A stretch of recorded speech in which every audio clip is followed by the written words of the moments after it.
Alright, guys. Hello, hello once again. I know I'm late, as usual. My upload schedule is not fixed, and I don't think it'll ever be fixed. I wish I had some excuse for not being here, but I was just lazy. Um, Shockwave back again, and after a lot of hype and a lot of very anticipated delay, the Japanese Battlecruisers are finally arriving in World of Warships, as we know it. We're getting four new ships actually. There was a new premium that was announced on stream today, and just so I can go over this really quickly with you guys, I believe we did initially get a preview of these ships a couple of months back. Let me just see if I can find it here. Yes, here. It was on the 25th of May. Got close test, current early stage model development and everything. This was nearly 2 months ago. We had the Yumihari, the Adatara, and the Bungo, and now these models are finished, obviously, so finally, we are going to be able to take a look at these ships properly. And I for one, am quite excited by this. We've been waiting for a new Japanese line that probably isn't going to be crap. I mean, let's be totally honest, the Japanese light cruisers were a complete letdown as we know it. As we know them. I mean, yeah, the Yodo got buffed recently, but a rudder shift buff isn't exactly what I would call a substantial buff, so to speak. It's like, oh, we're just making quality of life nicer. Anyways, new ships, close test, 12.7. In the Yumihari, the Adatara, and the Bungo, as we already know, as we saw from the May 25th pre-release devlog, and now we are also going to get a new premium battleship called the Tsurugi, which is going to hopefully be the spiritual successor to the Musashi when it's finally introduced. So, what's unique about these ships? Well, they're thinly armored. Throughout the entire line, it's 25mm plating. Relatively low hit point pools. Predict relatively weak armor. They did say weak armor here. We're hoping it is the plating as well as the actual made belt armor as it is, and not like the 25mm plating, but here's a incredibly thick and unnecessarily thick main belt, which makes punching through extremely difficult. But they're Japanese, so I would expect maybe along 305 to 320 millimeters of belt armor throughout the entire line. Probably 350 on the tier 10. It's a decent assumption. I wouldn't go so far as to say, yes, this is exactly what's going to be, but that's just an early guess as to what it may look like. The other thing, obviously, is that Tier 9 and Tier 10 will have 18-inch guns. Now, there's a critical difference here that should be noted. There's a difference between a 18-inch gun and the Yamato's 18.1-inch guns. So, it has to do largely with the 14.3 caliber overmatch rule. Because they're 4.57s, 4.57 divided by 14.3 is only 31 millimeters. You'll only overmatch 30mm plating. Yamato has, on the other hand, 4.60s, which means they can overmatch 32mm plating because the minimum gun caliber required to overmatch the 32mm plate is 458mm. So people were talking about, oh, the Japanese Battlecruiser are going to power creep the Yamato. There was some whispers about that, and that's not looking like it'll be the case. However, cruisers are going to struggle again because more large caliber power creep. Again, 410mm guns at tier 8 is enough to go through 27mm plating, and that's most tier 8 cruisers, some tier 9s even, and some tier 10s will even struggle with that, the ultralights. And then tier 9 and tier 10 will have 30mm plating to go through, but be able to go through 30mm plating. I didn't say 30mm plating, but if these do end up having 30mm plating, so be it. And the other thing is, of course, this very interesting new spotter. So it's called the High Precision Optics Spotter. Let me see if I can find what it was actually called. Yes, High Precision Optics. Spotting aircraft with high precision optics. I'll get to the parameters in a second, but you probably just saw it there. What it does is, essentially, it improves your dispersion while the spotter plane is active. So the minimum dispersion curve from these, as far as we could pick out, was roughly a Japanese battlecruiser dispersion. So in other words, very similar to Slava and Yoshino. So these guns are already pretty accurate to start with, and that's a further 20% reduction to the dispersion as it would exist. Now, let me just figure out. Wait, hang on. Yes, it actually. Let me just clarify really quickly. Um, it looks like the Bungo will actually utilize IGN battleship dispersion, and then the tier 8 and the tier 9 will end up using the battlecruiser dispersion. I'm super confused at this point.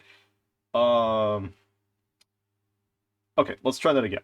So the line will actually just have standard Japanese battleship dispersion, but it looks like the spotter plane will actually give them the battle cruiser dispersion, it seems, the 20%.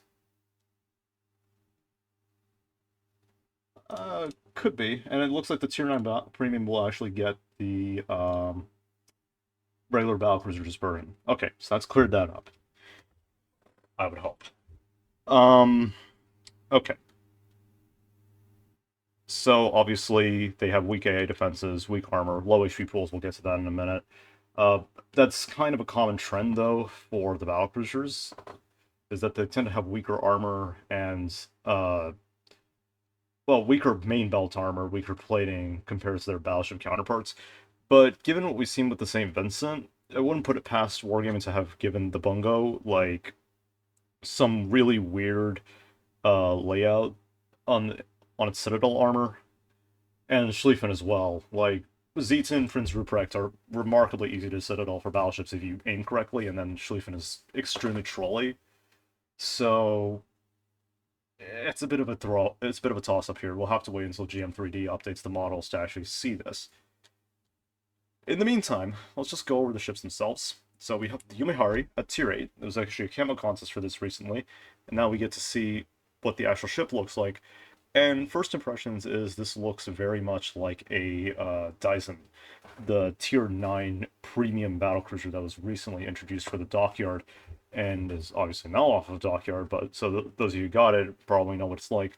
It'd be fair to say they'd be very similar. These look like the long barrel 410mm guns that we find on the Izumo and the Dyson, and not the short barrel that we find on Nagato, Amagi, and Hizen, and the Key, of course.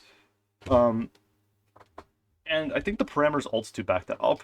We'll take a look at this. Yeah, 870 meter per second velocity, but looks like nerfed AP alpha. If I were to go to OSFT and take a look at this really quickly, fitting tool, go to Japan, battleship. I believe Izumo, this actually has nerfed AP alpha slightly. Izumo's AP alpha is 12,900 compared to the Yumihari's 12,000 flat. So this tells me a couple, and this is actually, it tells me a couple things, but one of those things is that it is actually consistent throughout the line, that these have lower than average AP alpha. 13.5k AP alpha is actually really low for a 18-inch gun. I think the next lowest, for to take even not Alsace, Republic, even Republic's AP alpha is 14,500 on a smaller gun, 431mm guns. The Americans obviously are the upper part with 15,750.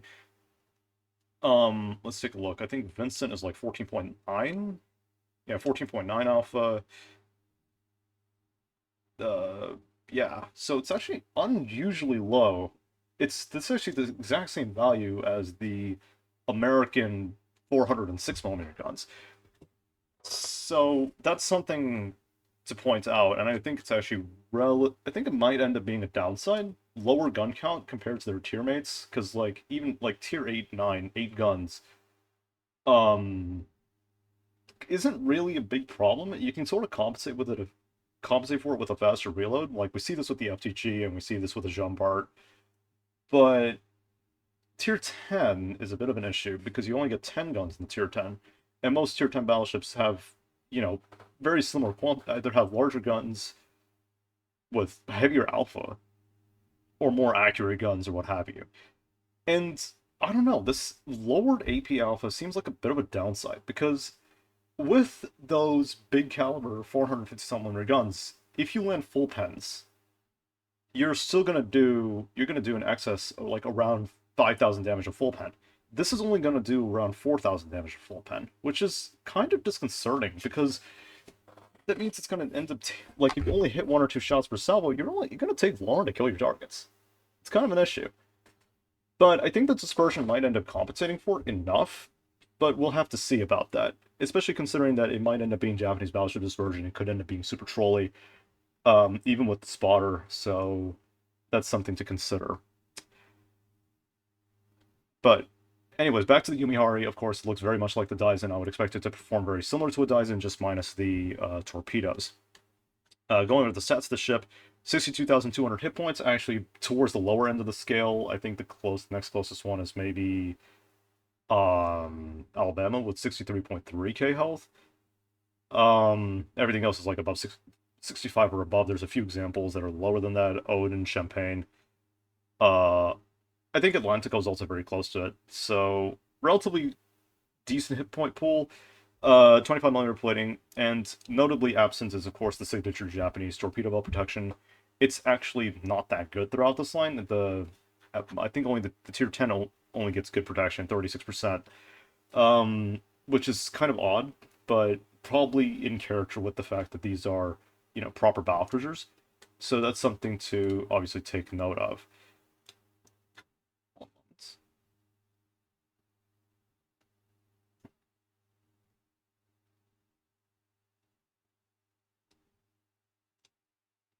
Sorry, that was some unrelated announcement thing.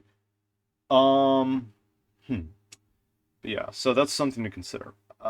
Just the lower torpedo belt means that you can't exactly tank torpedoes as well, say a Yamato, but that's probably in character with the Battlecruiser stuff.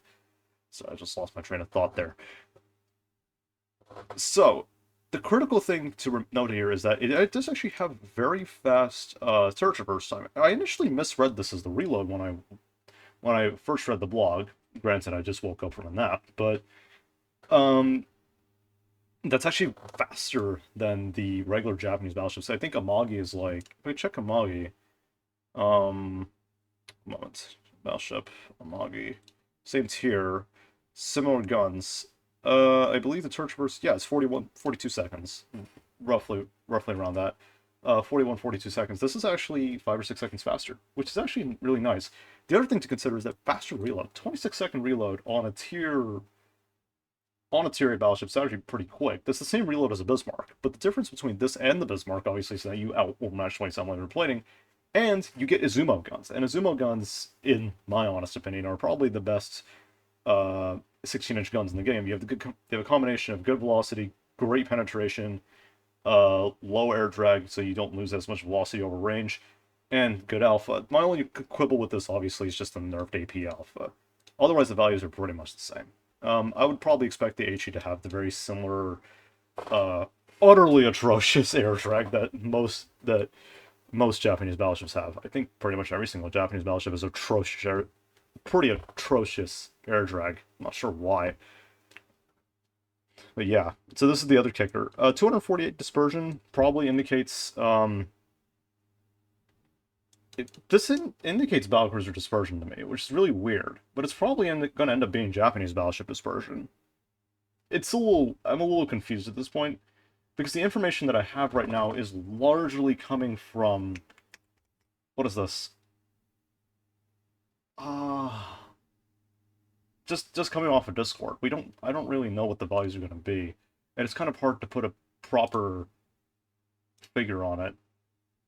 And that, yeah, I'm a bit confused, but they'll probably be clarified in the next week or so. Just assume that they have one of two things: either Battlecruiser dispersion or Japanese battleship dispersion. Either way, long-range dispersion is going to end up being pretty good, but the vertical, if it's Japanese battleship dispersion, usual vertical issues, I would expect it to be somewhat problematic over range. But the other thing is, though, 2.2 Sigma, this is very, very high. It also means that more shells are going to end up landing towards the center of your dispersion curve. Like, imagine, like, my circle hand here as a dispersion curve.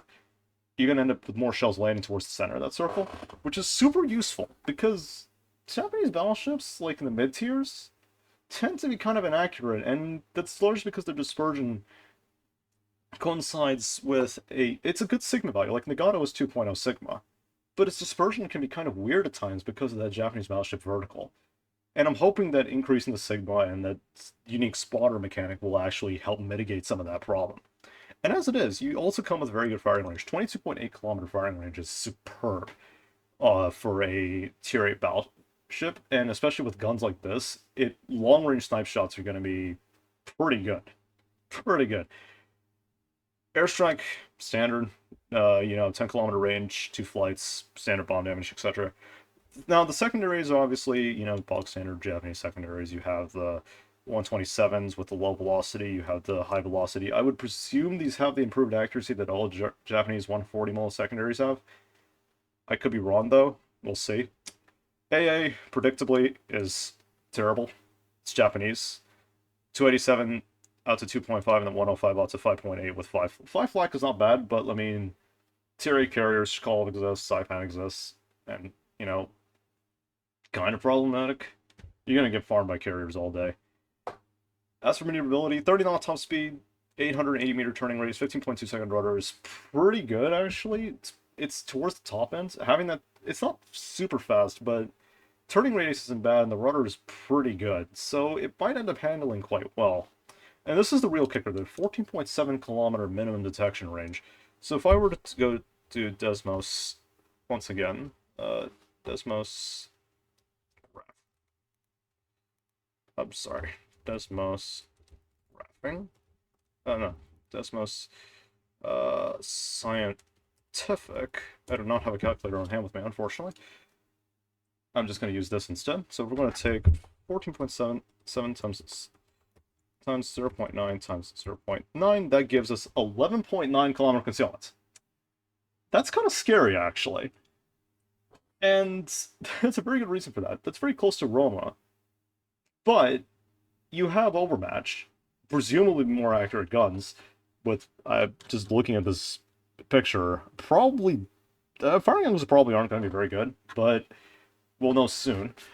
But that kind of accuracy and that kind of concealment with that kind of speed is a pretty nasty recipe. So if you're playing like a squishy cruiser, like a Kutuzov or like a Chapayev, and you get caught by this, it's gonna hurt. But at the same time, though, the velocity, and we've seen this I see this with Azuma a lot, and I think many people will see this with Azuma as well if you've played it, is that because the guns have such high velocity, they tend to overpen targets quite frequently. So, good, bad, it could be pretty dangerous against battleships, like, that you outspot, because a lot of battleships at tier 8 don't have the best citadel protection. It's sort of that middle point where it's like, cit protection's, like, not fantastic. We see this largely with, like, Monarch, North Carolina, and Vladivostok, what have you. It's not troll armor quite yet that you see on the tier 9s and the tier 10s. I think it's only the tier 10s you actually can see that troll armor. So, who knows. But yeah, this could actually be quite dangerous to fight, especially as a cruiser or a relatively thinly armored battleship. Damacon, Repair Party, and the Fighter Spotter, obviously. That's the gimmick. This Fighter Spotter is just the gimmick of this entire line. This split off is that you get 20% improved dispersion, but you only get 10% to main battery firing range. If you compare that with the standard fighter spotter, you get 20% firing range and over 100 seconds, and this you only get 65 seconds with 10% firing range. But you do get more you get the same number of charges, but your cooldown is essentially halved.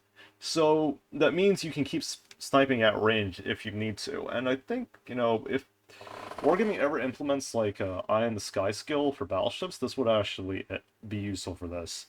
Because you could actually have an excuse to stay at range and just keep sniping people with the velocity and the accuracy in these guns. But I wouldn't really encourage that, so to speak. Anyways, Adatara, the tier 9. Here we are. This looks very much like an upscaled Nagato that's kind of stretched. I actually quite like the look of this. It's a very nice looking ship.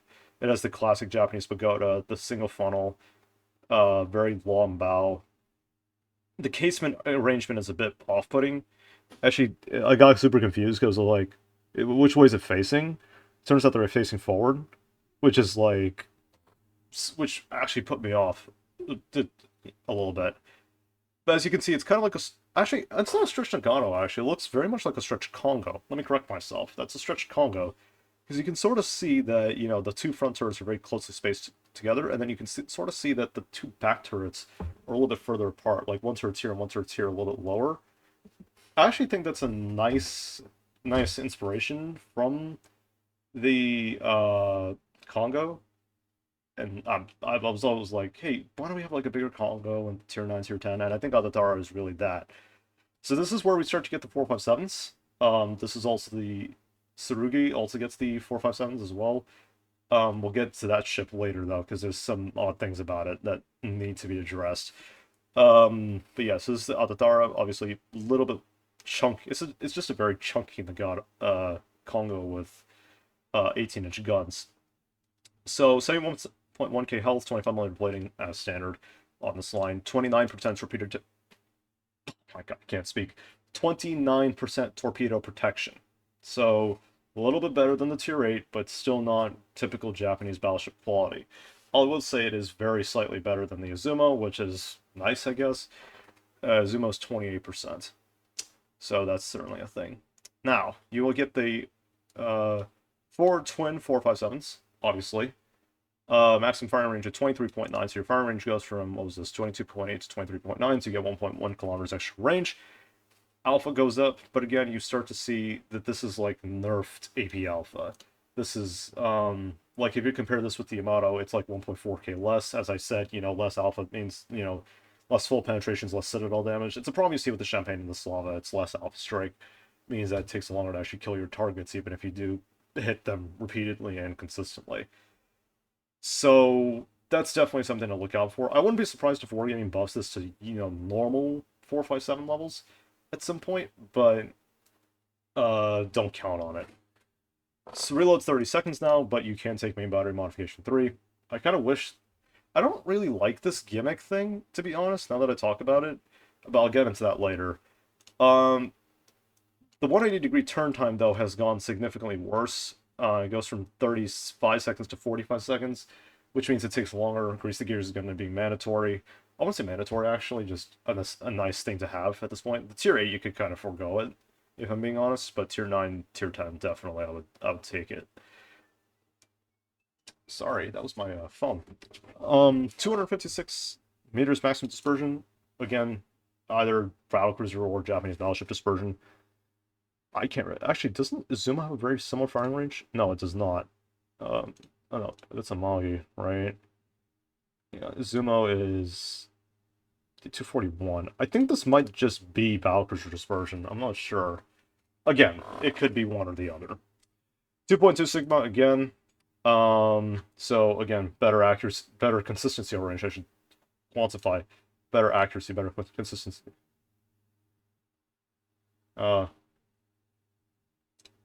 I'm not entirely sure.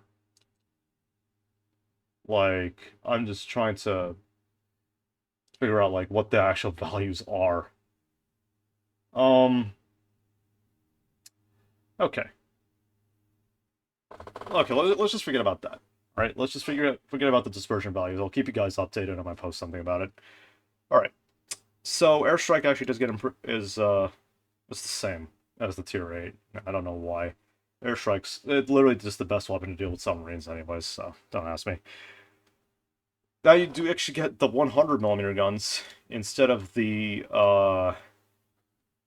Is this 100mm guns? I can't tell. Open an engine new tab. Those are 100mm guns, aren't they? Yeah. Right there. 100 mils. These are the, mounts you find on the Dyson. Not the... Does Dyson have 100mm mounts? I'm not sure. Actually, I need to check. What does Dyson have? Japan, premium, battleship, Dyson has 127s. Oh, or is it no, Iwami had 100mm guns. Oh, these are a separate mount. I think these are the ones that you find on the Satsuma, actually. So, yeah. So those 100mm guns, better for AA, slightly. You do actually get short range AA, which I find very weird. You get short range. I know you always get short range on Japanese battleship. You actually get mid range here with these 40mm Japanese Bofors, but you don't really get a whole lot of the value out of it. You get 6 flak, but that's still not good AA per se. Top speed 30 knots again. Turning radius 880 meters. Rudder shift's longer now, which is a little bit unsurprising, though. It's 16.2, but it's 15.2 on the tier 8. So, worse handling. I mean, that's kind of standard, though. 15 kilometer surface detectability, though. That's... What's this? 15... Yeah, so 12.1 kilometer concealment. So, what we're seeing here is very similar values to the British Battlecruisers, because I believe Duncan was also like 12.1. This is actually quite good. And again, you do get... And it means that at tier 9, tier 10, you start to see cruisers get much worse detection values, especially like the bigger beefier ones, like the French and the Germans start to get much worse concealment values. Even the Russians do as well, so this is like gonna directly be able to address those problems. Standard consumables, obviously you get the optics and the spotter, but that's, again, I'll go over why I don't exactly like this in a few moments when I finish up the rest of this. Anyways, the Bungo, or as I like to call it, the Bongo cat. Bungo is actually the name of a Japanese province, I believe. I'm not going to go over like the naming thing because it's kind of irrelevant. The gameplay is more relevant to me. Here you get the 10 457s. And yeah, the tier 10 looks kind of spicy, not going to lie. 82.8k health, you get 36% torque protection, 25 million plating as standard. 5 twin 457s, same reload, same turret traverse, but 25 kilometers of firing range. And I would expect, yeah, this is starting to look a lot more like Battlecruiser dispersion. So it might end up just being Battlecruiser dispersion. Same 2.2 Sigma, better airstrikes, you get 700 alpha more and an extra kilometer range, which is super useful. But again, I'm having the same kind of, seeing the same kind of problem with the tier 8 and the tier 9 with the nerfed AP alpha. You know, even if you do get hit, if you do get hits consistently, it's going to take longer to kill your target. I think what Wargaming is going for is like same thing with like Slava and Champagne, where it's like, yeah, you're not going to hit your target as hard, but you're going to hit your targets more consistently than your counterparts, which I find kind of weird in that kind of sense, because if you think about it, the American battleships do a very similar thing, but they don't exactly get nerfed AP alpha compared to their counterparts. Like, yeah, they have worse shell velocity, but they have better consistency than most other battleships. Especially at tier 9, tier 10, where you have the American plotting room, American APR on 2 mod, which essentially simulates having improved dispersion, like, say, a Slava or a Champagne. So that's my only quibble with, like, this whole, like, nerfed AP alpha thing. Otherwise, I think it's fine. 12 single 140s, again. You get 8 twin 100mm guns, which is super nice. AA does actually get a substantial boost. You get more mid-range. You get better long-range because you get the 8 twins. You now have 8 flak, up to 5.8 kilometers. You'll probably be able to hold your own against tier 8 carriers. Tier 10 carriers just won't care, though, because that's just what they do. Now, of course, handling takes a significant hit here. 30 knots off speed, but your radius goes to 960 and your rotor shift goes to 17.4. But that's not surprising, you know, considering that Bungo is probably a lot larger than the Adatara. Now, my only quibble, you know, with the design, and this is, I'm just going to get into design now because I'll just put it at the end, because, you know, everything else is pretty much standard. This design is super weird. Apparently, this bow design on the tier 8 and the tier 10 was apparently scrapped because it didn't really hold super well against seakeeping. This bow design was a lot better, apparently, on that we see on the Adatara. But this superstructure is enormous. It's like the Daisen Iwami superstructure, but it's kind of like they scaled it up. And that funnel is enormous. Like, that is probably the chunkiest funnel I think I've ever seen on a battleship in a long while. I know I kind of mocked the Vermont for having 3 funnels, but that's ridiculous. And that is just, I'm sorry, but that superstructure is hideously large, and it's going to be remarkably easy to farm. And if it's 25mm plating, like, bow stern, but it's 32 everywhere else, these ships are going to be, you know, really, really, really easy to farm, which is going to be super annoying if you try to play these. But the other thing is, though, this also gets 12.1 kilometer concealment, so it might actually be relatively easy to disengage if there's no destroyers around. And now that leads me on to the premium, the Tsurugi. Now, first of all, I love the camo on this. It's fantastic. It's bright, it's obnoxious, and I absolutely love this. Although I'm kind of confused as to why they're using the American color palette, because these are very similar to the American regular navy blues and the baby blues and the whites. So that's a little bit odd. So what to know about this? You get less guns. You get 6 457s instead of the 8 457s in Adatara. Same values, but you get better torpedo protection. Less health, but you get better torpedo protection. Okay. Same values and everything. Slightly faster reload, 28 seconds. Dispersion, is this identical to Adatara? Well, if it's the someone's the Yumihari. So Yumihari is 248. This is 234. Okay, this is definitely Battlecruiser dispersion on this tier 9 premium. So very similar to a Georgia, albeit I mean it looks very similar to a Georgia as well, albeit minus some things.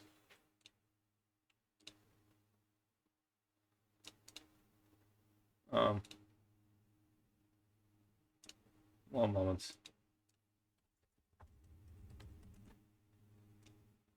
Sorry, I just got like a random message. I really need to mute things before I record these.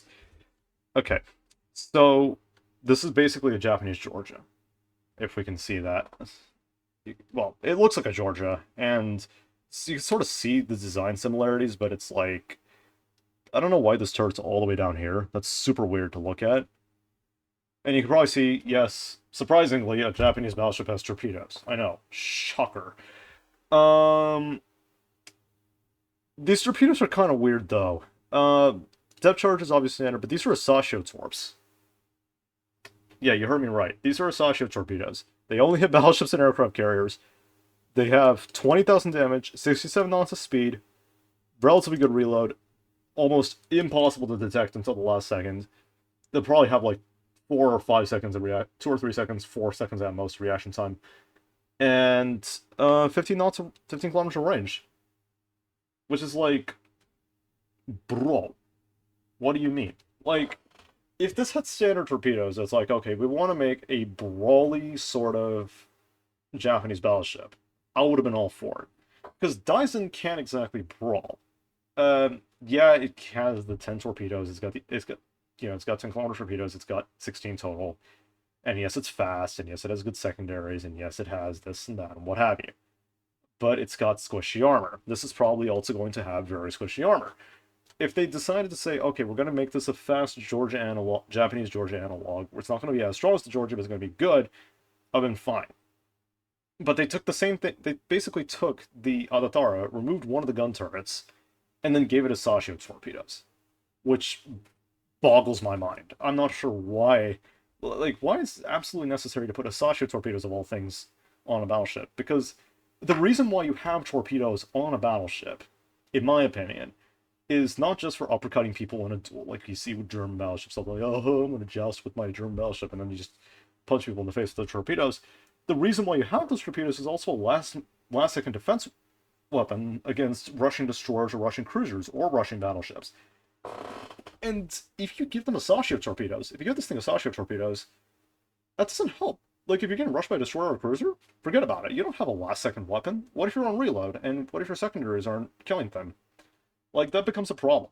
So that's, like, this is a meme, right? This is literally just a meme. And it's going to be super funny to watch battleships just explode randomly, because you're just going to luck check these torpedoes anyways, but, like, why? It's an unnecessary meme, and it's an old meme, and it shouldn't exist anymore. Okay, that's my rant's over.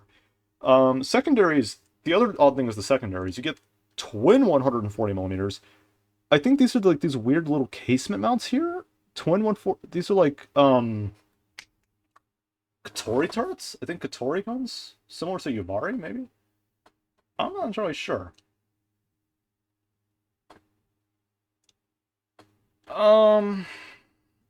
Yeah, it's just odd. But and the AA is not very good either, but this is the real kicker, alright? You actually get much better concealment than the main line. 14.1, that goes down to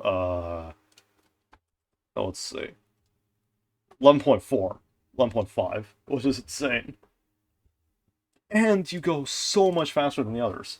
You go 35. 35 knots on a battleship is already insane. But with this kind of concealment, you can literally just afford to play, you can literally just, you can take Brisk and no one will be the wiser. You just pop up on a flank and just blow someone's head off and just turn away and run away. It's super easy and super simple. But the concealment, the maneuverability, of course, takes a huge hit. Unsurprisingly so. The concealment being this insane, though, is kind of concerning, because having 4.57s at tier 9 is already a big issue, because as a tier 9 you get to face tier 7s, which have absolutely no business facing against 18-inch guns. But throw in this kind of concealment and this kind of speed, and you have a really, really strong flanking monster potential. And that kind of scares me. So that's something to consider. If it weren't for these meme torpedoes, I would actually take this ship serious. I would take this ship seriously if it weren't for the meme torpedoes, but this is actually looking kind of scary. So that's that. So that's all the ships. Now my final thoughts. I know I kind of rushed this through, and I didn't really have a script recorded because I don't really record a script for these things, so it's kind of whatever. My overall thought on these ships is that they're looking decently strong to pretty strong. They have good velocity on their guns, presumably good penetration, decent speed, decent maneuverability, good concealments, and they have that spotter gimmick. So they are going to end up being pretty strong, in my opinion. But that comes to the spotter gimmick. That's kind of my problem with this, because, like, why make it a gimmick, like a activatable consumable, when you can say, okay, we're just gonna, you know what we can do? We can just give these battleships the American artillery plotting room modification instead. Like, I see no problem with that. Just give them, like, a Japanese version that isn't nearly as good, but it gives them like, different benefits. Just make it a module. You don't have to make it an activatable consumable. It's like, oh, I have to press a button to get better accuracy. Why not just build it into the ships themselves? My other problem with this is that this concealment is absurd. This concealment is absolutely absurd for 457 guns. I know Vincent sort of started that trend, and now it looks like the Bungo and the Adatara are going to end up continuing that. And, you know, with the Burge Battlecruiser line, at least you have the excuse that, oh, you know, the tier 8 and 9 don't exactly have fantastic armor. They're very, very explodey. We don't know what the armor scheme is going to look like on this. For all we know, it could just be 25mm plating, and then it's, like, an insane amount of, like, layered armor and, like, deck and belt plating that makes these things extremely HE resistant. And I'm hoping that's not the case, because we could end up with a bunch of troll tanks just running around the map undetected and just blasting cruisers in the face, which is already not good for cruisers. And, you know, even for destroyers, imagine this thing, imagine, like, the tier 9 just popping up in your face. The other thing is, though, that these also look like they have a lot of weaknesses, because 25mm valve stern plating means you get overmatched by 15-inch guns, which is a big issue for, you know, battle cruisers especially. We see this with, like, the British battlecruisers as well. The tier 8, the Hawk, like, it's a good ship, but it suffers a lot when fighting other battleships because it just gets overmatched to absolute shit. And because that long nose and the side plating and the side being so thick and flat and just easy to punch through. And the other thing is, this is just another Japanese line that just follows with Japanese trends. Like, it's big, it's shouty, it's got big guns, but it's super flawed. Like, the ships these days need to be more versatile, because the meta is changing. You know, the dynamics of the game are changing every single day. Now we have submarines, and now we have carriers that can do this and that and what have you. And Japanese ships, as Wargaming keeps introducing them, kind of just follow the same thing, like, that they always have. Like, big alpha strike, good concealment. You know, they have, like, a certain set of tried and true gimmicks, but they need to be more versatile. They need to adapt. They need to be capable of adapting, and I don't really see the Yumihari, the Adatara, and the Bungo doing that. The other thing is, though, like, the designs are still archaic. Like, you still have casement-mounted secondaries on tier 8, 9s, and 10s. This ended up being a liability with the Schlieffen line, in a certain respect, because you could, you know, punch through those casements because they became shell traps. And we have more shell traps here. And like pretty much everywhere. Even the Bungo has some relatively obvious shell traps. Only the Tsurugi doesn't really have any obvious shell traps, except for maybe a couple of flat spaces here. So that's a good change. But at the same time, though, the Tsurugi, I mean, it could end up just being very squishy and very thin. And Japanese ships, I mean, knowing most things, won't have great citadel protection. This won't have great citadel protection, neither will these. So that's kind of a problem for me. Like, they look strong on paper, but in practice they might not end up being very good. And we sort of saw this being an issue with the Japanese light cruisers as well. On paper they look pretty decent. Like, hey, you had 18 guns on the tier 10, 118 150mm guns, good firing range. Maybe they'll end up being good, and they turned out to be crap. So, a lot of unknowns here. Like, we don't know the belt armor, we don't know, like, what exactly the dispersion values are. I mean, I might know, but I could probably tell you soon. I have no clue. I'll probably post a follow-up video on this sooner or later, but don't count on it, because, again, my upload schedule is terrible. And the last thing I have to say is, again, the Sasasho Deepwater Torpedo thing is a total meme. Why does it exist? I don't know. NA Gaming, let's go. But yeah. In any case, that's all I have for you guys. Again, upload schedule is a bit wacky. I'm going on vacation in another couple of weeks, so I might put out another video. I'm actually currently working on a new guide series. For destroyers, it's called Destroyer Basics 101, what have you. Because I am committing myself to be a destroyer main now, and I feel like I know enough to teach people how to play destroyers. So there we go. So in any case, thank you guys. Hope I wasn't off-key more than a few times. And take care, and I will see you all next time. Shockwave out.